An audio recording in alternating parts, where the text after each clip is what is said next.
Hello friends, welcome back to my channel. मु आज आपण सहित मो चैनल रे आ गोटे नुआ वीडियो शेयर करी जो थरे कि मुझे रेसिपीटा बनैबी आज तार ना हूँ छतुआ।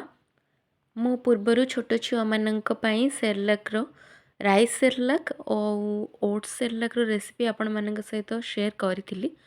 तो आज वीडियो रे जो मु आपण मानक सहित छतुआर रेसिपी शेयर करी तापाई चलतु इनग्रेडिएंट्स गुड़ाक प्रथमे देखि नबा। एठी प्रथमे आपण माने देखि पारथिबे मु एठी ए जो कपटारे 2 रु 3 कप चूड़ा नेछि। नेक्स्ट एठी काजू, धड़ा गोटा बिरी डाली, नेक्स्ट एठी भजा बुट चना, तापरे एठी नेक्स्ट गोटे कप ओट्स, नेक्स्ट इंग्रेडिएंट्स होछि पिस्ता बादाम। आपण माने क्वांटिटी निज हिसाब रे नै परिबे कम बेसी। तापरे एठी गोटे कप मखाना नेछि। नेक्स्ट आपण माने देखि पारथिबे एटा होछि मुग डाली। तो एतिकी होछि मोर कंप्लीट इंग्रेडिएंट। आपण माने चाहिले आउ किछि ऐड मध्य करि परिबे। चलंतु छतुआर प्रोसेसटा आरंभ करिबा। प्रथम एठी मु गैस रो फ्लेम को ऑन करिकी कढ़ईटा ता ऊपर नै नउछि। जेतेबेले कढ़ईटा हीट हे जिवो तापरे मु कोन करिवि ना ए जो सबु जिंस को थरे थरे भाजी की बाहर करनेबी। तो प्रथमे मु कोन करिवि ना जो हमर ड्राई फ्रूट्स अछि काजू और बादाम सेटा मु एथिरे बे ऐड करछि।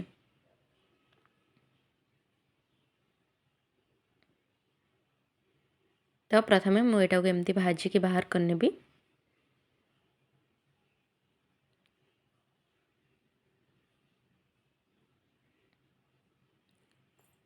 आपण निज घरे छुआ मानकु एमती बनै की दियंतु बाहरु किनिकी आनिबा अपेक्षा।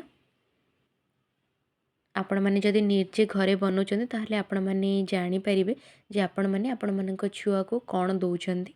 एटा सेमानक पई हेल्दी आउ टेस्टी भी।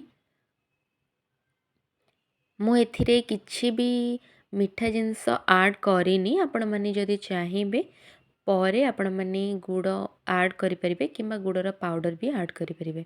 देखि पारथिबे एटा एबे हे गला तो माको एबे बाहर करनेबी। आपण माने पूरा कंटिन्यूअस तक भाजुथिबे जो भी जिनस पकेबे एथिरे। एबे नेक्स्ट मु एठी जो भजिया बुट डालीटा नेली ताको भाजी की बाहर करनेबी। आपण एमती कंटिन्यूअस चलोथिबे जोटा भी भाजुथिबे नहले सेरा पोड़ी जिबार चांस अछि। जदि टिके भी पोड़ी जिवो तार टेस्ट आपण माननकु पिता पिता लागिबो जो पाउडरटा तयारी हबो। सेथिपे आपण माने टिके ध्यान रखिकी एटाको बनेबे। देखि पारथिबे एटा मध्य हे गला तो एटा को मु एबे बाहर करनेबी। नेक्स्ट एठी मु जो गोटे कप मखाना रखितिली सेडा ऐड करिवि। मु जेहेतु अधिक क्वांटिटी रे एटा को प्रिपेयर करूची तो मु मखानाटा अधिक नेछि। आपण माने जदि स्टार्टिंग रु कम बनेबा को चाहछन तो आपण माने ताको गोटे कप 2 कप ऐड करि परिबे। आपण जदि अधिक दिन पई बनी के स्टोर करिया को चाहछन ताले ए सब जिंसर अमाउंटटा टिके टिके बढ़े देबे। तो एटा को मध्य मु रोस्ट करी बाहर करनेबी। आपण माने सबु जिनस भाजी गला परे हाथ रे चेक करंतु जदि पाउडर हे जाउची ताहले आपण जानिबे एटा कंप्लीट भल से भाजी जाइची। किछि समय भाजिला परे देखो मो हाथ रे चेक करची एटा भल भाबरे पाउडर होनी। तो आपण माने जानिबे जे एटा बे हेनी आउ किछि समय आको भाजी की बाहर करनेबे। तो मु एटा को आउथरे टिके भाजी नउची। देखि पारथिबे एठी आउ किछि समय भाजी सारला परे मु ताको पुणी थरा आनी के चेक करची आउ एटा ठीक भाबरे हे गला देखि पारथिबे पाउडर। तो एबे एटा प्रिपेयर हे गला कंप्लीट। एटा को भी मु एबे बाहर करनेबी। नेक्स्ट एठी मु जो मुग डालीटा रखिथिली आउ बिरी डालीटा रखिथिली ताको एका संगे एठी भाजी नउची दीटा जाको। आपण माने ए सब को भाजिले बेले ध्यान देबे पूरा कंप्लीटली हाई फ्लेम रे रखी कि भाजी बेनी ताको मीडियम फ्लेम रे ही भाजुथिबे।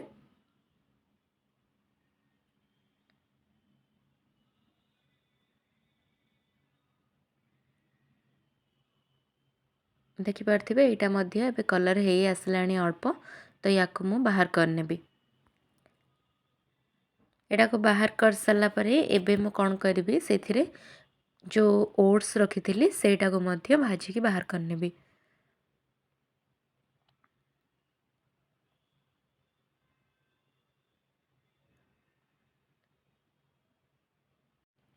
ଏଇଟା ବି ଭାଜି ହେଇଗଲା, ତ ୟାକୁ ବି ମୁଁ କାଢ଼ିକି ସାଇଡ଼୍ କରିଦେବି। ଆପଣମାନେ ଧ୍ୟାନ ରଖୁଥିବେ ଯେଉଁ ବି ଜିନିଷ ଭାଜିକି ବାହାର କରିସାରିଲା ପରେ ତାକୁ ଗୋଟେ ବଡ଼ ପ୍ଲେଟ୍ରେ ବାହାର କରିକି ରଖିଥିବେ ଥଣ୍ଡା ହେବା ପାଇଁ। ଏବେ ମୁଁ ଲାଷ୍ଟରେ କ'ଣ କରୁଛି, ଚୁଡ଼ାଟା ଭାଜୁଛି। ଏଇଟା ଟିକେ ଭାଜି ହେବା ପାଇଁ ଟାଇମ୍ ଲାଗେ, ସେଥିପାଇଁ ଏଇଟାକୁ ମୁଁ ଲାଷ୍ଟରେ ଆଡ଼୍ କଲି। ଆପଣମାନେ ଏ ସବୁକୁ ସେ ପ୍ଲେଟ୍ରେ ଯେତେବେଳେ ଥଣ୍ଡା ହେଇସାରିବ ତାପରେ ଆପଣମାନେ ତାକୁ ବ୍ଲେଣ୍ଡ କରିଦେବେ।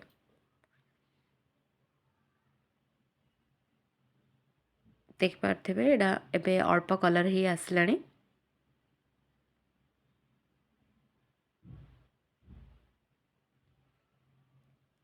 ତ ଏତିକି କଲର୍ ଆସିଲା ପରେ ଆପଣମାନେ ତାକୁ ବାହାର କରିନେବେ। ଏବେ ଦେଖିପାରୁଥିବେ ମୁଁ ଗୋଟେ ବଡ଼ ପ୍ଲେଟ୍ରେ ଏସବୁକୁ ବାହାର କରିଦେଇଛି ଥଣ୍ଡା କରିବା ପାଇଁ। ଏମିତି ସବୁତିକୁ ମିକ୍ସ କରିଦେବେ। ଏଇଟା ଏବେ ଥଣ୍ଡା ହେଇସାରିଲାଣି। ଏଠି ଚୁଡ଼ାଟା ମଧ୍ୟ ମୁଁ ଆଉ ଗୋଟେ ପ୍ଲେଟ୍କୁ ବାହାର କରି ନେଇଥିଲି।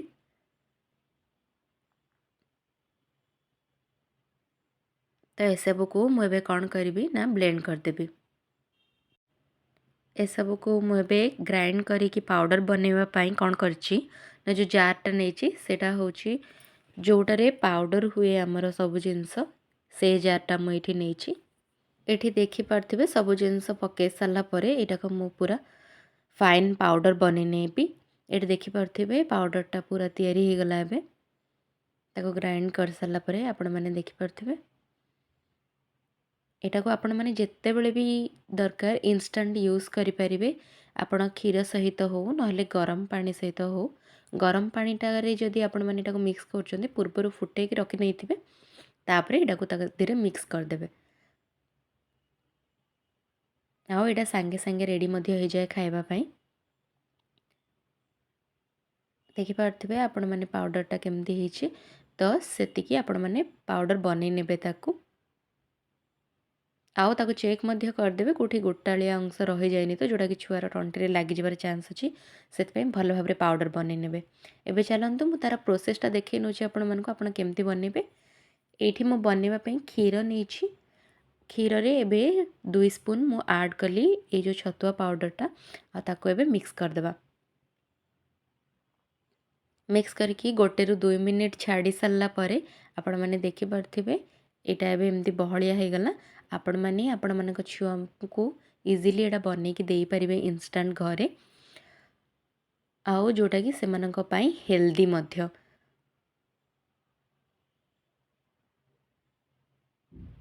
ଦେଖିପାରୁଥିବେ ଏଇଠି। ତ ଆଜି ମୁଁ ଆପଣମାନଙ୍କ ସହିତ ଏଇ ଯେଉଁ ଛତୁଆର ରେସିପିଟା ସେୟାର କଲି। ଆପଣମାନଙ୍କୁ ଯଦି ଭଲ ଲାଗିଲା ତାହେଲେ ମୋ ଚ୍ୟାନେଲକୁ ଲାଇକ୍, ସେୟାର, ସବସ୍କ୍ରାଇବ୍ କରିଦେବେ। ଆଉ ଯଦି କିଛି ବି ଡାଉଟ୍ ରହିଲା କିଛି ବି ଇନଗ୍ରିଡ଼ିଏଣ୍ଟସ୍ ବିଷୟରେ ହଉ ତାହେଲେ ମୋତେ କମେଣ୍ଟ ସେକ୍ସନରେ ଜଣାନ୍ତୁ।